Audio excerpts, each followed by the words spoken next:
Global Order. I'm Hindol Sengupta. I'm pleased that Jerry Rao has joined me today. Jerry Rao is an old friend. He's one of the original thinkers of really free speech, free thinking, and really countering a narrative that has come from the extreme right in our country, India, and indeed around the world. Mr. Rao, of course, used to be a big name in business, and worked a lot in corporate India before he turned his gaze, in a sense, towards intellectual matters. He joins me today from London, which he is visiting, and to talk about a wonderful new essay that he's written in The Print. He talks about how the narrative that has really flooded American campuses and is creating so much turmoil in that country is inevitably going to come to India, and why India should be worried about that. To discuss all that and more, Jerry Rao, thank you very much for joining me, Mr. Rao. Thank you, Hindol. Pleasure to be here with you.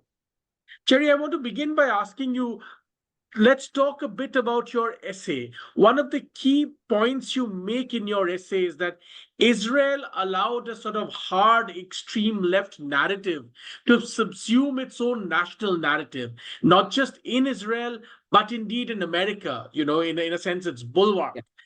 And that could never be countered enough. You say that this was a big mistake, and the same thing could happen in India. Talk us through why you say this, why you think this. Well, the Israel, particularly after 1967, even before that, but particularly after 1967, had a long honeymoon with every section of Western society. And about 2-3 decades ago, things started turning in academia. Essentially, the Israelis took it casually. The president supports us, both houses of Congress support us, mainstream media likes us. There's always nice stories about Israel. We don't need to worry about these crackpot academics. Who pays attention to them? They'll be forgotten in a few years. That was the approach that Israel took. These guys are very clever. They go back all the way to Gramsci, the Italian Marxist, who had argued that the Marxists need to get into institutions like the press, like academia, like the bureaucracy, and over a generation or two, they will then be able to control the agenda, the narrative. And Israel forgot Gramsci's work, forgot these plans. What started happening was, in the teaching of Middle Eastern history and contemporary events, certain words became casually bandied about and eventually kind of accepted. That Israel is a settler colonial state. It's an apartheid state. And these were totally against the facts. There is no apartheid in Israel. Anybody can marry anybody, which was not allowed in apartheid South Africa. In fact, there's a senior Arab guy who is on the Israeli Supreme Court bench. So there is no, in fact, I know of Arab and Israelis who are living together without even getting married. That's possible in Israel. So this idea that it's an apartheid state is stupid. It's wrong. Similarly, settler. I think the Israelis made a very big mistake when they allowed the Jewish villages in the West Bank to be called settlements. That was a big mistake, because words matter. In fact, that's how I begin my essay, Words Matter. The first sentence of the Gospel of St. John is, in the beginning was the Word.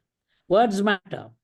So this idea that somehow the Jewish people in Israel, similar to the whites who went and colonized Australia and killed off or whatever, substantially exterminated large sections of the Aboriginal people, that kind of thing became the transposed truth about Israel. which is not true because there have always been Jews in Israel, and most of their return was peaceful. They bought land, settled down. It was not, and it was done under the League of Nations mandate, under international acclaim and approval. So this idea that they're a settler colonial state like white colonials.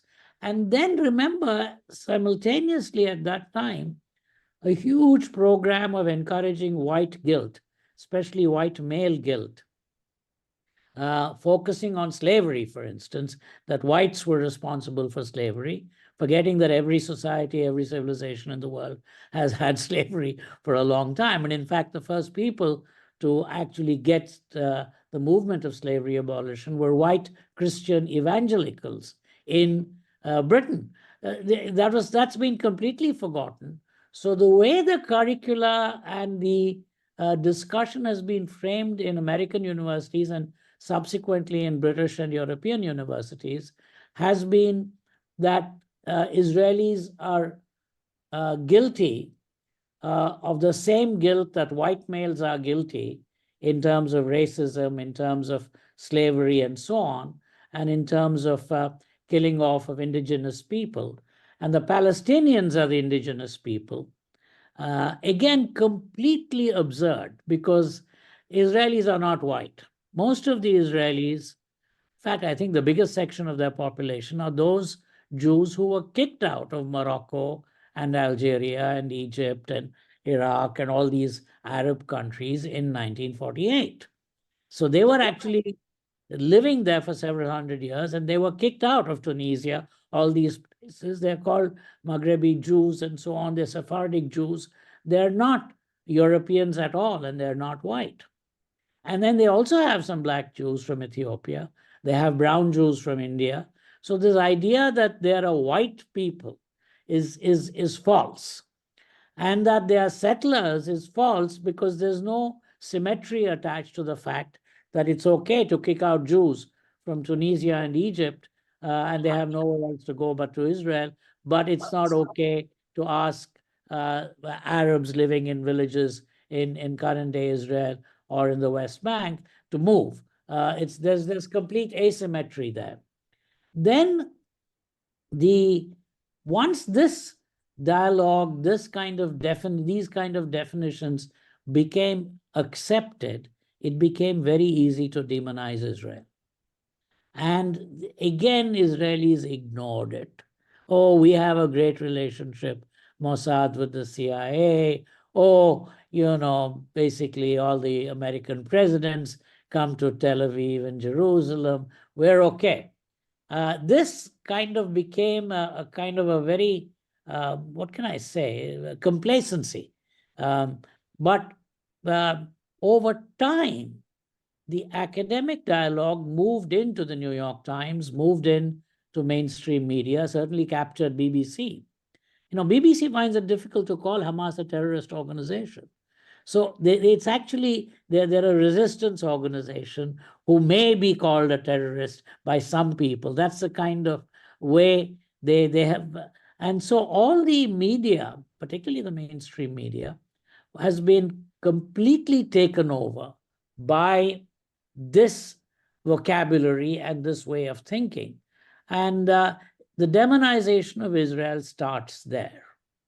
The legitimate Palestinian issues become secondary.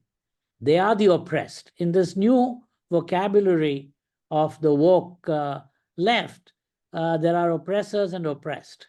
The oppressed can do no wrong, and the oppressed can murder. That's okay. That's resistance. The oppressors can't even say something. That's microaggression. So it's a very. So now that you've got the Israelis as the oppressors and the Palestinians, however recalcitrant, however maximalist, however difficult they may be, certain sections of the Palestinian leadership are extremely maximalist and extremely violent. Doesn't matter. They're the oppressed. So that is the root cause of today's outburst. The outburst is very interesting. It is largely confined to the younger generation. It is confined to those who have no knowledge of 1948 or 1967 or 73, who don't know about the Munich killings, who don't know about the hijackings of aircraft, who don't know about the fact that it's Arab countries who have been very established Arab governments who have been very suspicious of Palestinian activism, be it Egypt or Jordan or any other Arab country. All of this is not taught in American campuses. What is taught is a very simple, and there are many courses, Palestinian rights, rights of native people. These kinds of courses have been injected into the history curriculum, into the sociology curriculum, and many students take them. And I have a suspicion, I can't prove it, that these professors grade easily.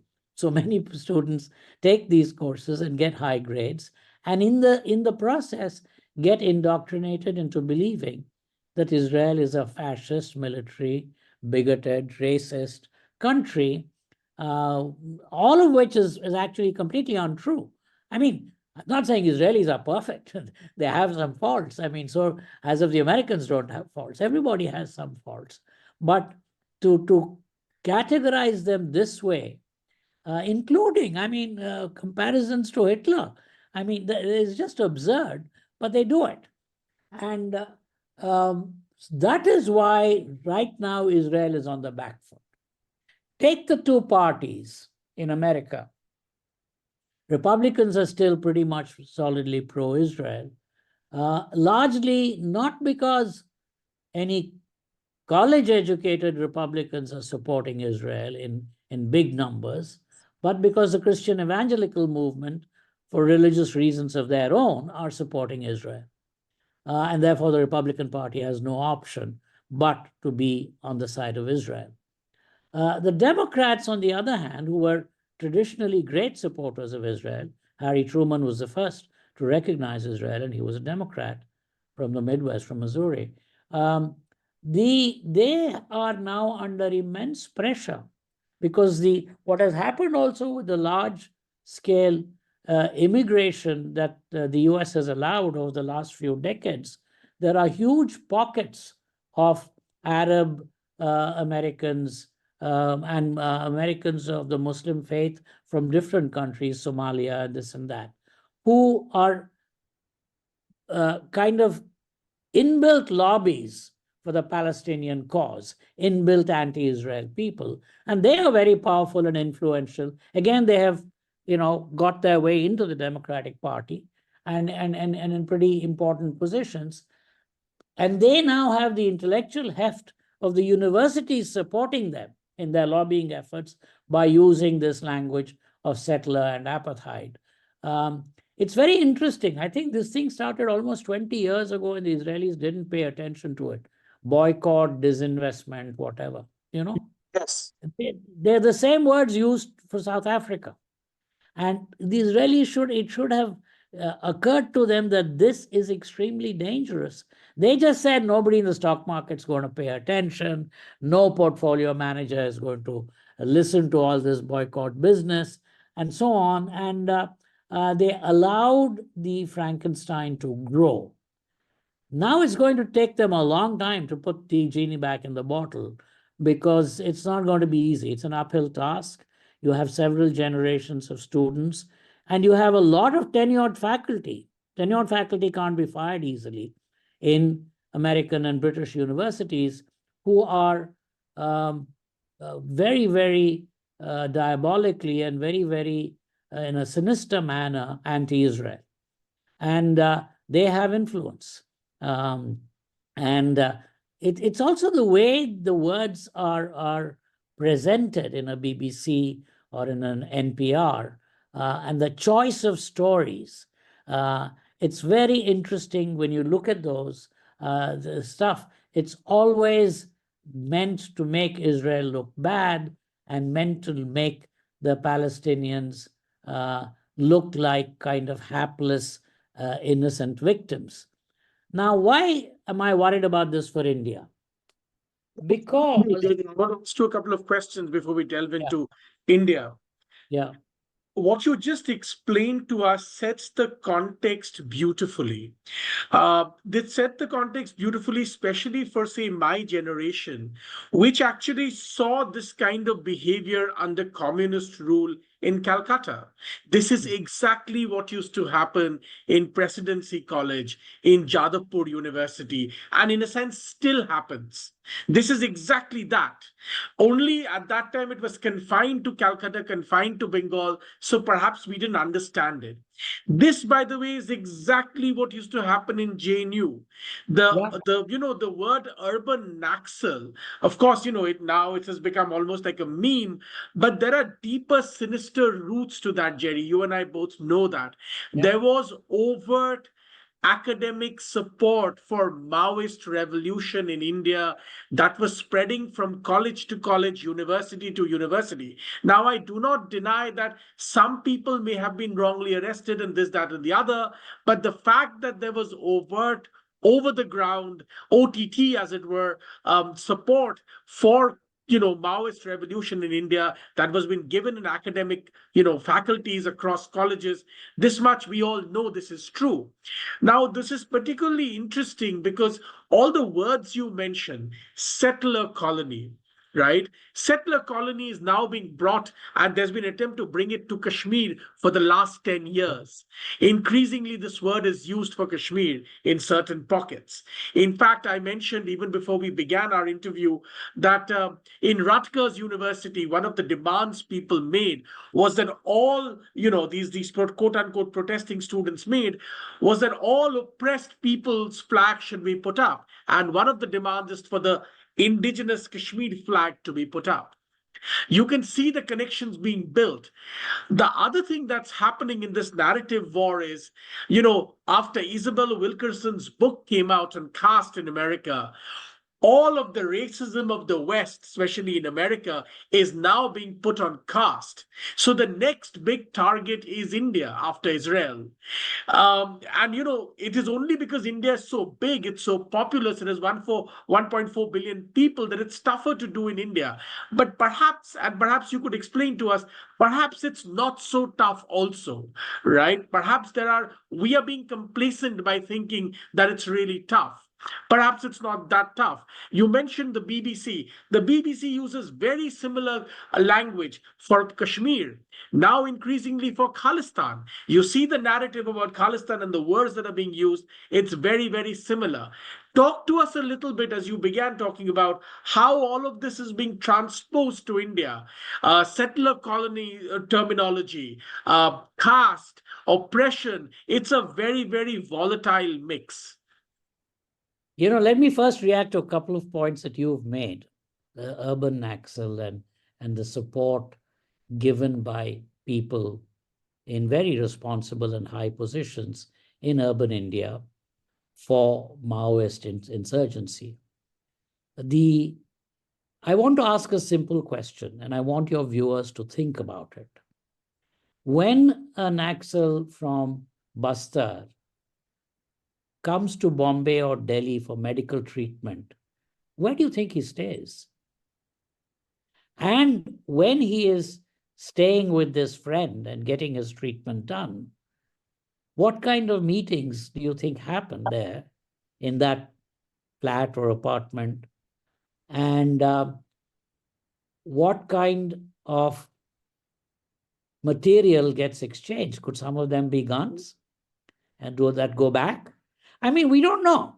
The idea that they don't have a support network in urban India, particularly from these kinds of sinister people, is simply ridiculous. They have to have, because we know for a fact that they do come to Delhi and Bombay for medical treatment. These are not hidden things, they're there in the public domain.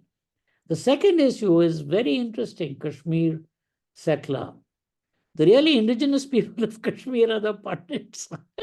I mean, Ashoka held a conference, a Buddhist conference in Srinagar in 300 BC or 250 BC, and the Pandits were the hosts. Right across the line of control on the other side is Sharda, a village which is now a ruined village, which is where the Sharda script started, and it was the home of the indigenous people of Kashmir, who have now been kicked out of Kashmir, and their oppressors now are claiming that they are oppressed. This is so hilarious for anyone who knows a little bit of history and the facts. But you're right. By constant repetition, these are people are Goebbelsian. One thing the hard left has learned from the Nazis is what Mr. Goebbels did. They will repeat this again and again and again. In Canada, they will talk about free speech and Khalistan. They will keep repeating these things again and again and again. And there is never any mention in any Western media that it is possible that some of these movements are being funded by the ISI. They won't even talk about it as if it's an irrelevant matter. So the danger for India, let's come to that. But I just wanted to react to the couple of the expressions you used.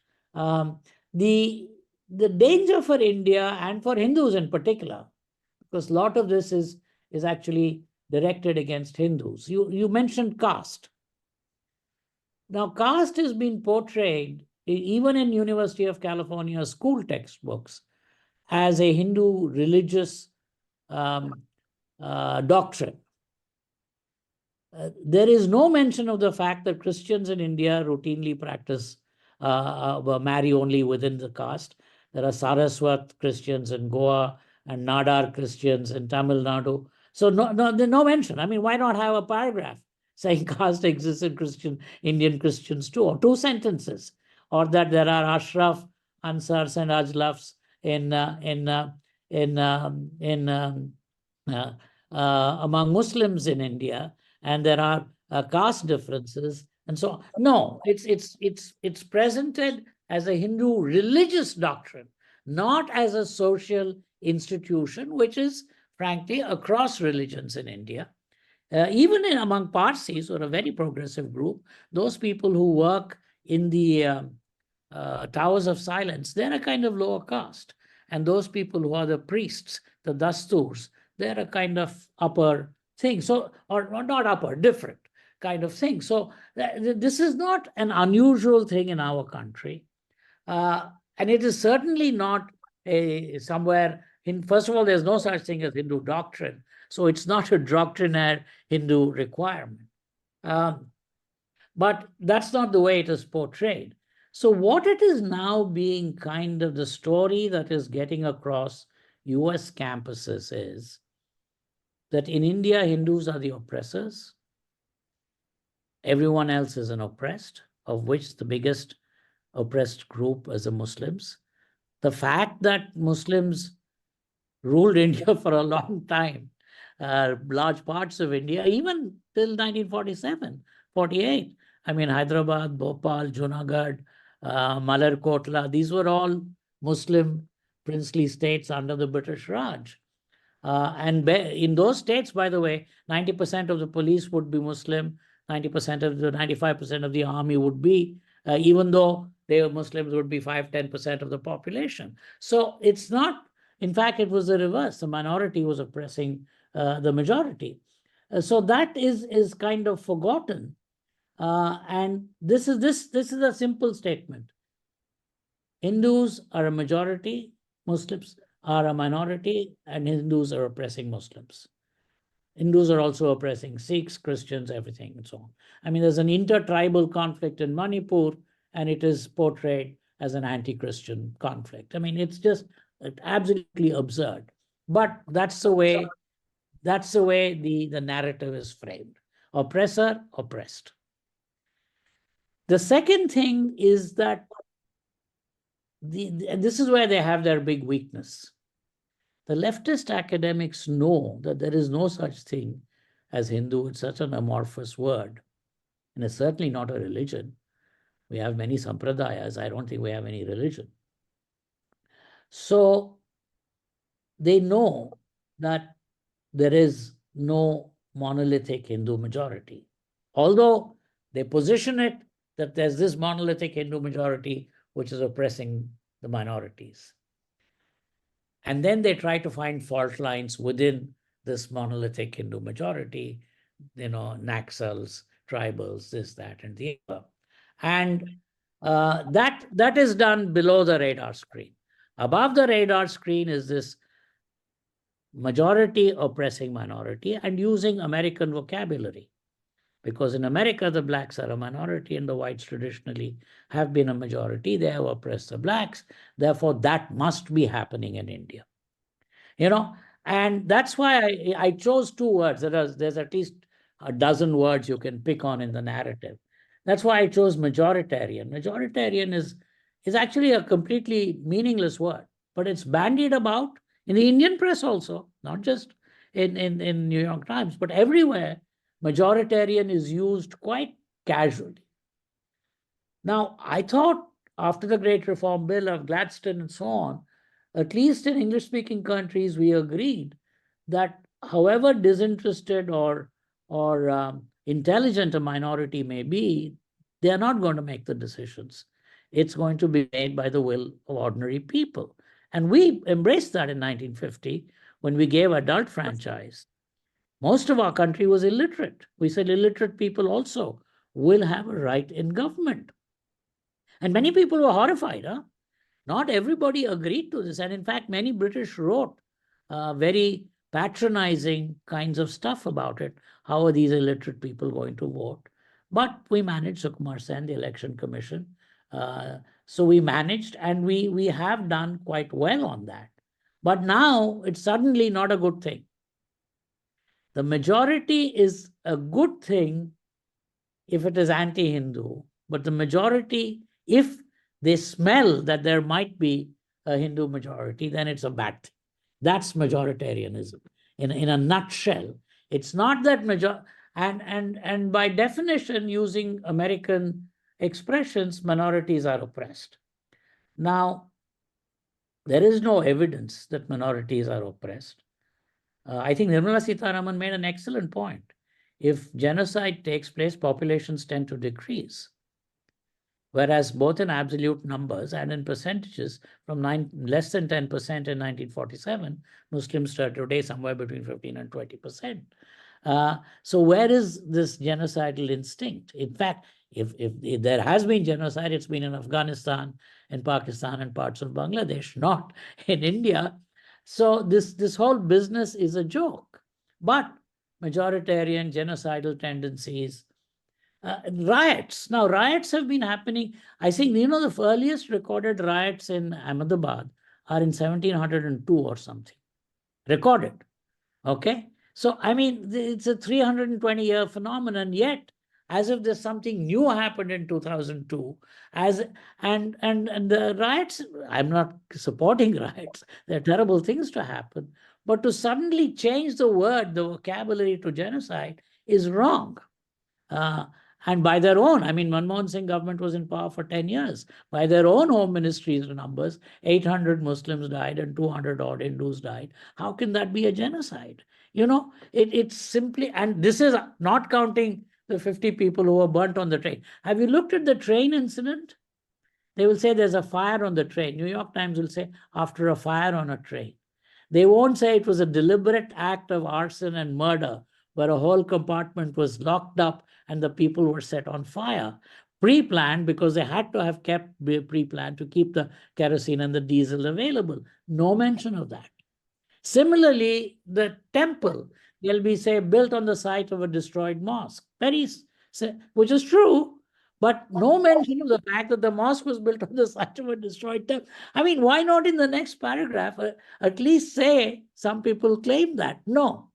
Or some people say that, and the court has accepted that, and the archaeological survey has accepted that. So we have to be very careful of majoritarian and these words like genocide being bandied about in India, and that's why I have mentioned in my essay that my discussion with my brother-in-law in America, where he's not come to India for the last 15 years.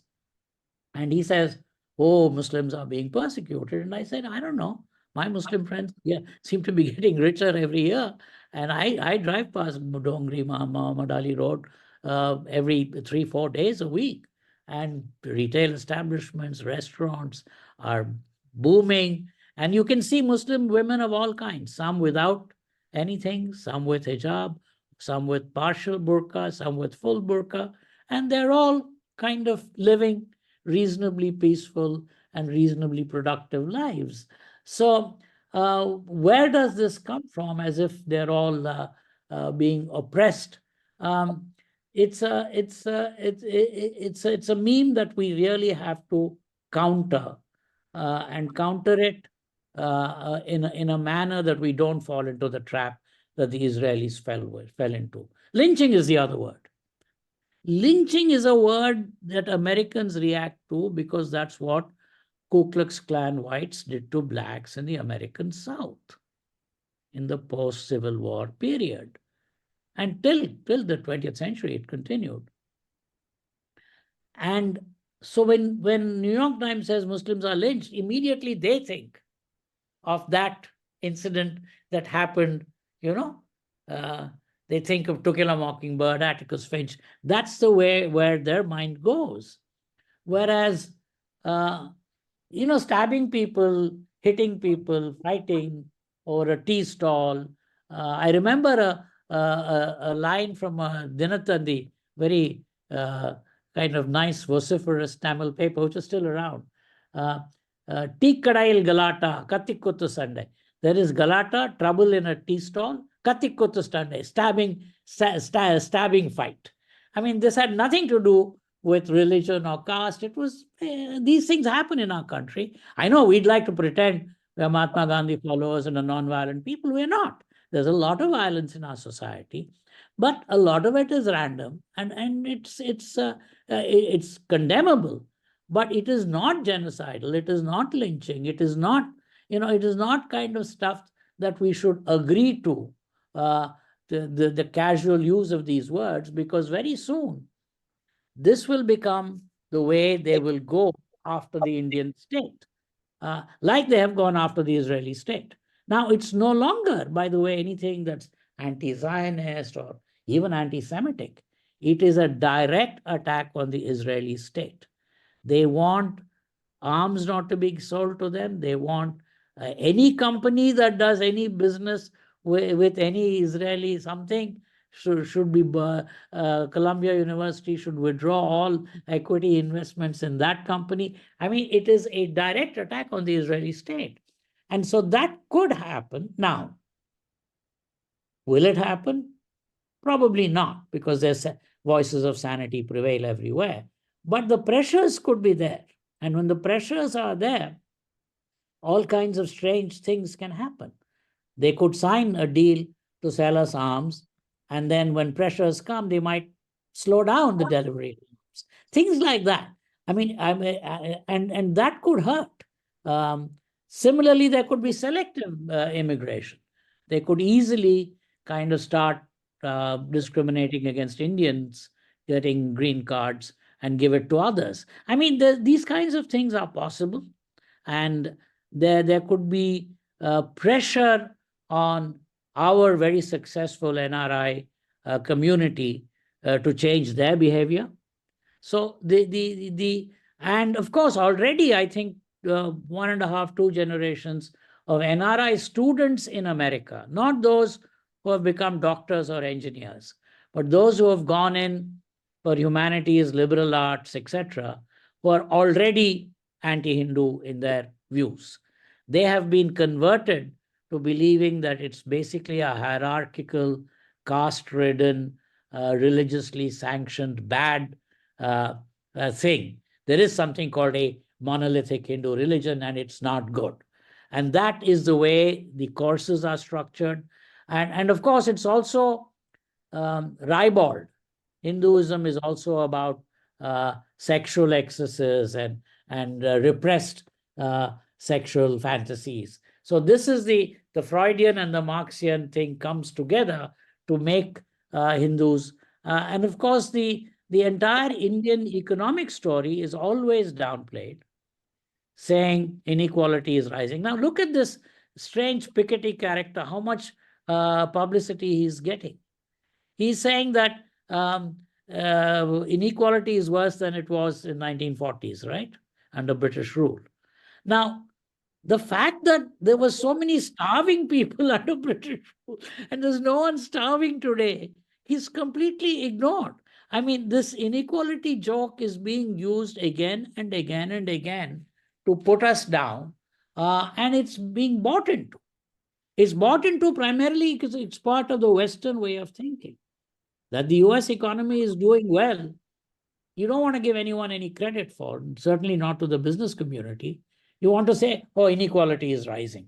So that same vocabulary is then transposed onto India, and you find a kind of so there's a belittling of India, and there's a belittling of Hindus. Now, this contrasts to something like when I was in college 50 years ago, 50 years ago, I'm sorry. Yeah, the yoga, Vedanta, meditation, hippies, and it was okay. We were a poor country, inoffensive country. It was the kind that, but today it is about Hindutva, majoritarianism, fascism, bigotry, inequalities, billionaires. They have so many billionaires. What if we have one or two? What's the big deal? I mean, how can a country be rich if it doesn't have rich people? Are we supposed to be poor forever? I mean, this kind of stuff is just, and it's gaining currency, and we can see it. Now, the question, Hindol, that you and I have to address is, how do we counter this? And that's where I end. I don't have concrete ideas, but I want the dialogue to start, that the rest of us who have a vested interest in preventing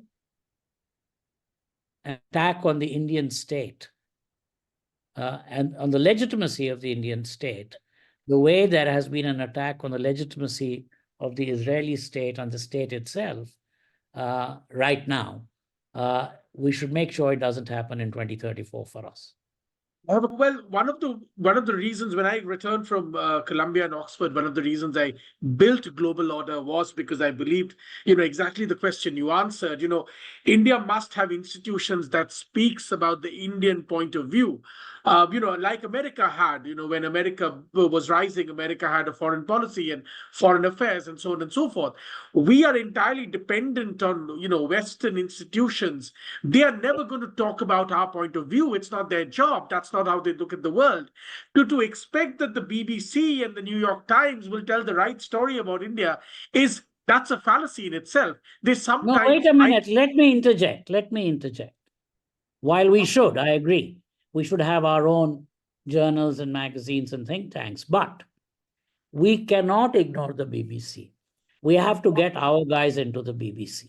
I'll give you one example. When I was living in England, which was in the early 90s, I remember talking to this fairly influential person, Indian person, British Indian in London. And I told him, I don't like this business of crime statistics being reported as Asians. I said, that puts us together with the Pakistanis, Bangladeshis. And I don't know for a fact, but I have a bet I can make with you that the violent crime, the percentage of Pakistanis is orders of magnitude higher than of Indians. And he had some clout in the Labour Party. He managed to get the crime statistics broken out.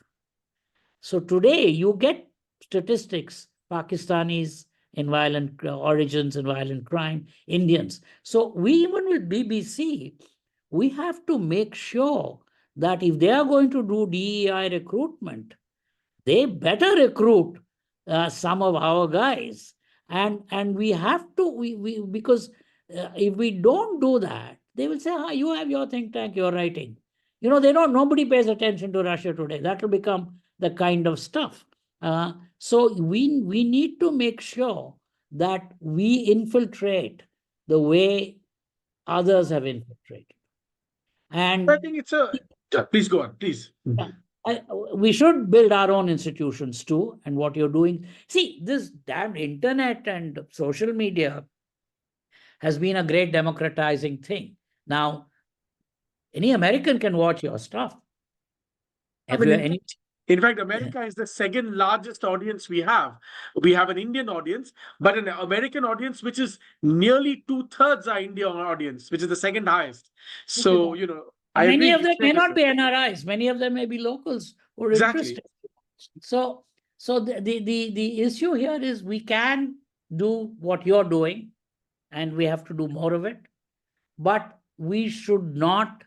Why cannot New York Times hire some Hare Krishna believers? I mean, hey, you believe in diversity, equity, inclusion. Why can you not, get the instead of writing only bad things about Swaminarayan, we want you to have 2 Swaminarayan trainees in your editorial room. And we have to do that. And we have to make sure that over time, we counterbalance this. And we can do it because we have the clout. I mean, TCS sponsors the New York Marathon. We have the clout for advertising dollars, whatever. So we can and we should insist. That's why I said assert, not be aggressive, but be assertive, saying these legitimate rights you have to give us. And you want to do your conferences, do whatever, but funding, those kinds of issues, we will also, students also. I mean, I think we need to reach out to NRI parents in America so that That's they one of the things we do wrong and we don't do enough is, you mentioned funding. You said TCS funds the New York Marathon. I think a lot of Indian funding, which is very substantial today in the world, while it is spread out, it is not strategically spread out. It does not demand strategic goals to be attained for the money that is provided. It is given out almost as sort of, well, we're doing 10 things, we'll do one more thing here, right? For instance, I'll give you one example. Chairs that are funded by big business in different universities sometimes have people who hold those chairs, their views are entirely against the Indian state. It's absolutely illogical that look at the Chinese. Do you think that the Chinese funded institutes in various universities talk against the Chinese state? They don't. Of course they don't. Right? You see, the point is our traditions say that when you're doing charity, you should not do it for a selfish purpose. And this is one of Nachiketa's objections to his father's behavior. And the idea is, so I'm not surprised. It is in keeping with our traditions. In fact, Rajiv Malhotra has pointed this out about how these endowments are working. So I am not asking that you appoint a pro-India, a pro-Indian state professor. I am asking that there be balance. Right. Absolutely. That's the way we should, and that's also in keeping with our traditions. Absolutely. In other words, you should give money. By the way, it's a crime to give money to a Kupatra. Kupatra is a recipient who's a wicked man. He'll go and use money to buy a gun and kill people. You have to give it to a Satpatra, a decent person. So in the same tradition, we should insist, and we should encourage our industrialists, our business barons, even our government. Our government funds many chairs. And yes, till now we've been hands off because that is the way we are. We are not going to dictate to you what you do. But that is being misused by the other party. That's right. And that's what I mean. Falling into the trap is when you say free speech is free speech. But it's not free speech. It's a conspiracy in the other side. That's when you fall into the trap. And we have to be very careful about that. I think we must, I don't see why we cannot get our our point of BBC is a government-owned thing in Britain, and we do have a lot of Indian voters who are for Modi, for the Indian state, etc., Indian origin voters. We have to get them together to say, hey, you have to now pressure BBC so that they have some programs, they have some staff, more than programs, they have some staff who think differently from their present oppressor-oppressed view of our country. And I think it's a long haul, because these guys have been planning it since 1930s. It's taken them 90 years. I mean, they have comprehensively captured universities. They have comprehensively captured the media. They have comprehensively inserted themselves into the bureaucracy. Do you notice one thing about British migration issues, including the boat people? Every time the politician wants to do something about it, it is a British civil service which sabotages it. It's a complete Humphrey Appleby kind of experience, but they are ideologically not in keeping with mainstream British opinion of the Red Wall and so on. And they are in positions of power. And over the last 30, 40 years, they have been educated at British universities and come out like that. Well, we saw that exactly when London, when central London was being taken over only a few months ago. We saw even resistance from the London police, from their own sort of top cabinet ministers, urging them greater action to clear central London, and yet there was resistance. This is exactly the point. Now, as we come to And the the end of same London police Yes. had no problems bending the knee for Black Lives Matter. So they have figured out who's oppressor, who's oppressed, you see, and they are going to be on the side of the oppressed. Now, as we come to the end of our conversation, there are 2 or 3 more things that I want to discuss with you, which is very important and very relevant. You mentioned it took them 90 years to do this, right? To capture academia, capture mainstream, media, so to speak. A lot of people don't understand the roots of all of this. You of course mentioned the Italian Marxist, but there is also the Frankfurt School in Germany. There's Correct, people absolutely. like Herbert Marcuse, Horkheimer, all those people, right? There's this entire bunch of, people from the Frankfurt School then go on to, in a sense, America. populate other parts, and Columbia University. I mean, I studied at Columbia, and it comes as no surprise to me that Columbia is a hub of this kind of thinking, because where did the Frankfurt School plant their first flag in America? It was at Columbia University. Yeah. So talk to us a little bit about those connections, because it's not just America and Britain, it's also Europe. Yeah, and increasingly India, because what happens is essentially the Frankfurt School is very interesting. These guys get publicity. They are very clever. They realize that in business we are taught, C.K. Prahlad always used to say, if you want to do a global scale product, you have to win first in the critical market. You don't go to some peripheral Zimbabwe and sell your cars. You have to sell it in California, where the most discerning automobile buyers are. So same thing. They says, let's capturing the elite American universities gives us, first 10 years, there's no impact. 20 years, there's no impact. But over time, because you're not allowing anybody with a different view to get a PhD. Even if he or she does get a PhD, you make sure they don't get a tenure track job. Even if they do, you make sure they don't get tenure. Even if they get tenure, you kind of marginalize them. So what you keep doing is, over a period of time, the students are not stupid.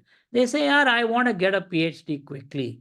I might as well toe this ideological line. Then I will quickly get a PhD and I will get a tenure track job. I can, so I bet you, I haven't done this research, you can get one of your guys to check it out.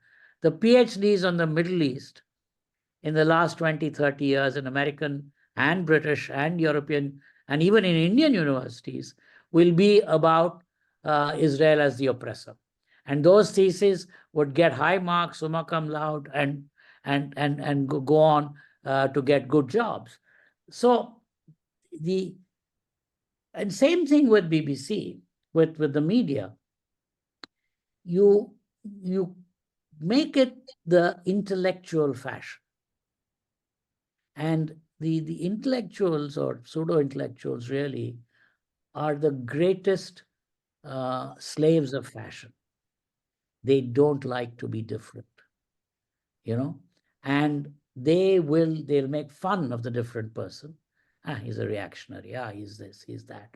Not address the issues. Ad hominem attacks. All that is par for the course for them. So in the New York Times, if a guy, in an op-ed column, a guy publishes a letter written by some Republican senator, he has to quit the paper. Op-ed column is everybody. If you write, I write. They're supposed to publish it if it's in decent English. That's what New York Times op-eds have always been. And suddenly, that pressure came from the staff. The staff go up to the managing editor and say, you have to fire this guy. So the guy resigned anyway. But this, over time, it just becomes a complete cancel mob, which controls these things. Now, there are ways, in Neil Ferguson and people have started a new university in Austin. There are clearly Ivy League is now under pressure from both the Congress and Senate and from their donors and alumni to do something. So there are ways to counter it, but it's going to take a long time. For instance, in India, JNU you mentioned, how many non-left-wing PhDs have been created in the last 50 years since JNU was established?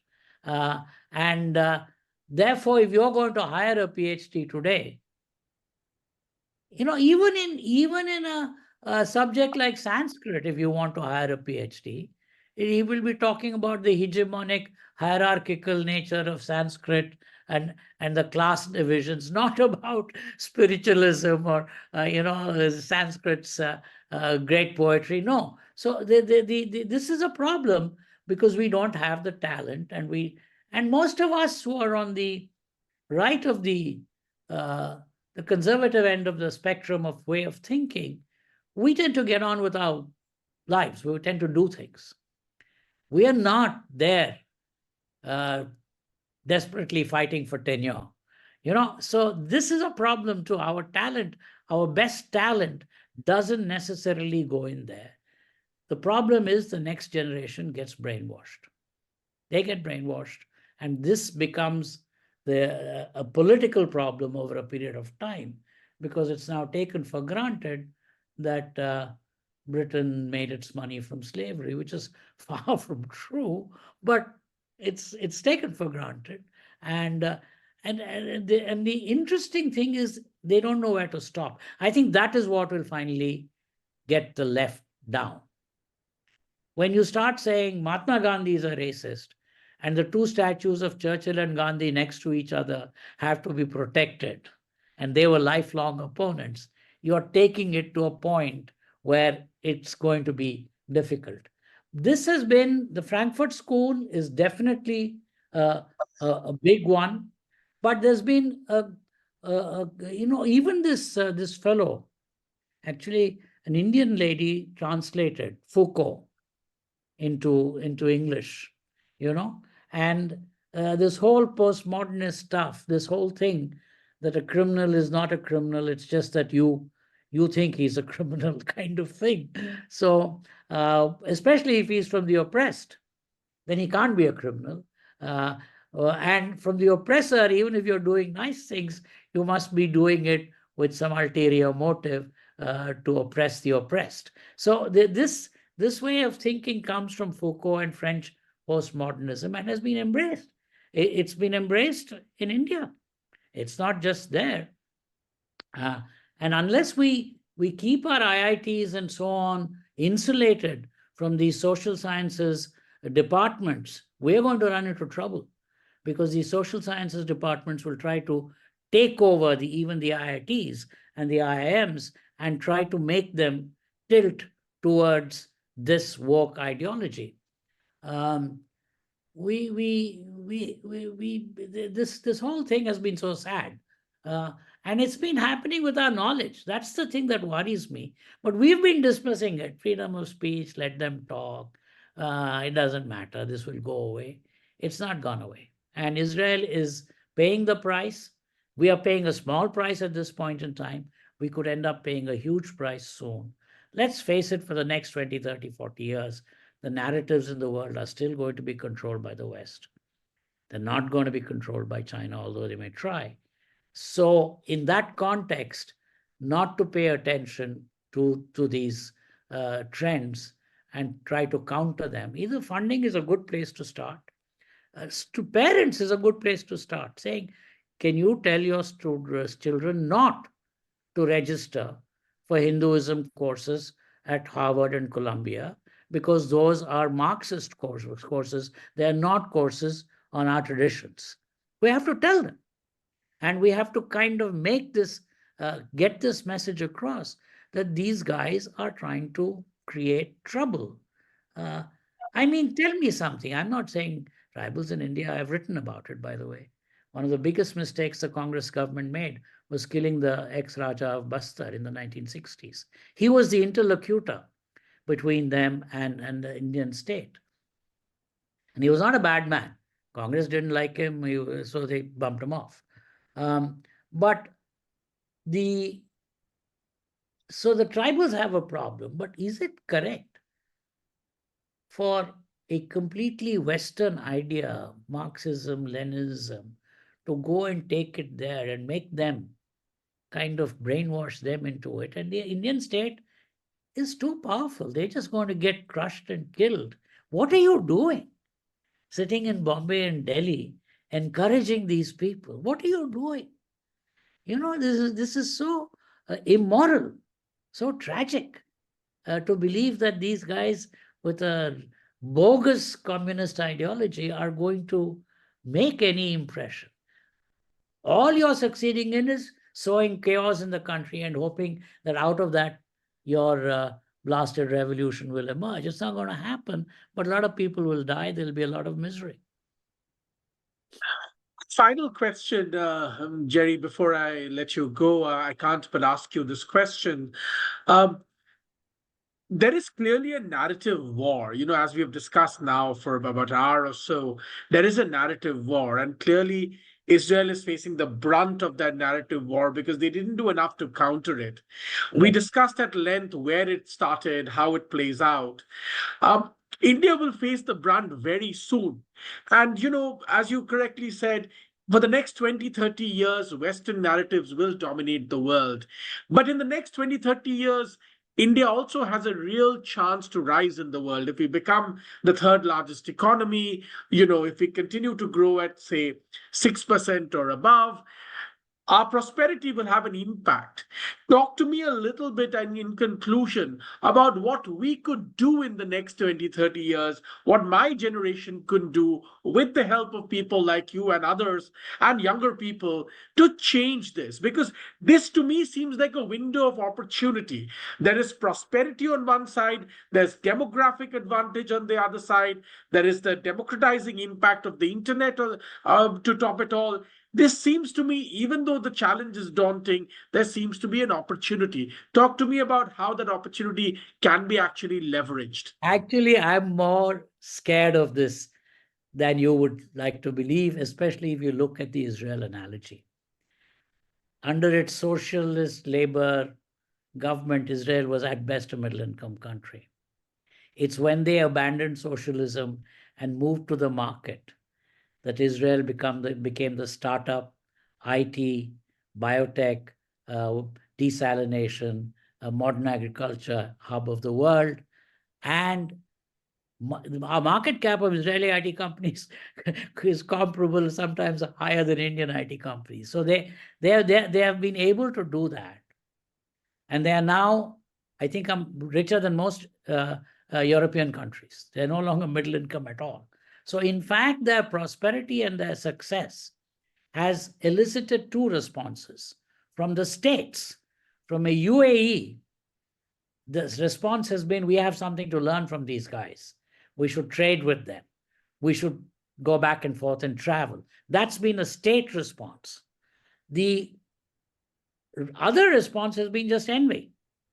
They must be doing something evil if they are rich and successful and so many startups are doing so well. So remember, India's prosperity can lead to that envy factor. And there's, who says this? Somebody says this. I think Bertrand Russell or somebody says, no, Rawls says this, that the thing about envy is, if I envy you, I don't mind an outcome where both of us are worse off than today. You know, this is the danger of envy. So it is not they like lose-lose solutions, not win-lose. It's not as if they're trying to conquer you and win. They don't mind as long as both of us suffer. So as India grows stronger, in fact, this envy factor is going to kick in a big way. And it is going to be made out that it is some conspiratorial thing which is making India grow. They're doing some conspiracy, so to speak, which is already being said. They're oppressing somebody. They're stealing somebody's land. They're doing something, and that is this Pravi Chandra Bhanjde, who I referred to. By the way, he was in favor of development. He just wanted his people's rights to be protected, their honor. I think if he had been around, we would have found a better development paradigm in central India than we today are still struggling with. But I think this worries me, that we assume that if we do well economically, some of our problems may go away, they may get worsened. Let me put it that way. So we have to deal with the intellectual challenge. There is no other way than doing that. And we've had some great practitioners of this, including the father of our nation. If you look at stuff he did, he basically said, hey, your Bible tells you shouldn't behave like this. He kind of did, and he cultivated them. Vincent Sheehan, Louis Fisher, what's that fellow, Shirer, William Shirer, the guy who wrote Rise and Fall of the Third Reich. He was a great buddy of Gandhi's. He cultivated the media there. And at that time, I don't think academics was that interested in India. So academics was not that. But whatever little academics there was, T.S. Eliot studied Sanskrit and Pali at Harvard. It was a kind of positive view of India within academic stuff. Now it's a very, very complicated, mostly negative, and mostly Marxist. There is no one studying the Upanishads from a spiritual perspective. They're studying it from a class hierarchy, oppression perspective. So even the Upanishads are oppressive texts. This is the way they have moved. We have to, it's a complicated thing, my friend. And the government can only do so much. I think the government should. I think we must take it up. You know, we must, every time we go, the foreign minister goes to New York, he must meet the entire, now even Wall Street Journal is getting infected with this stuff.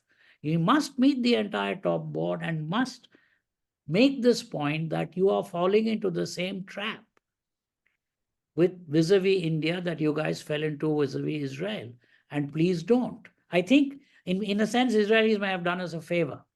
We can use that and tell people, you know, what you're telling about us today, about us being a colonial state in Kashmir, which is a joke, is what you started telling about Israel, and look at the consequences.